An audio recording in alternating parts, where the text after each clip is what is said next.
Magandang buhay mga tugang! Welcome back to our YouTube channel, Teacher Dig.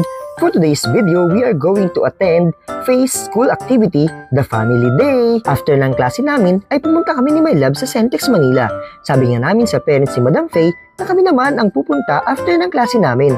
So ayun na nga, tuwang-tuwa na naman ang bagets, nandun kami. At syempre, ang daming ganaps dito. And of course, nakita din namin ang Voltis team. Sina Adam, Lucas, Cedrian at Lucio. Di pa rin sila nagbabago. Very sweet and respectful. And of course, shoutout sa'yo, Ma'am Juby. Yes naman, congrats Lucio, M-Top Division Level Rank 1. Madam Faye, enjoy mo lang ganung activity sa school.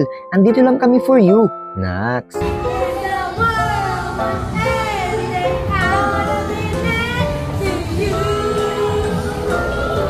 At syempre, Happy Valentine's Day sa ating lahat! So paano? These are 1-minute video. See you on our next vlog. Just mabalos!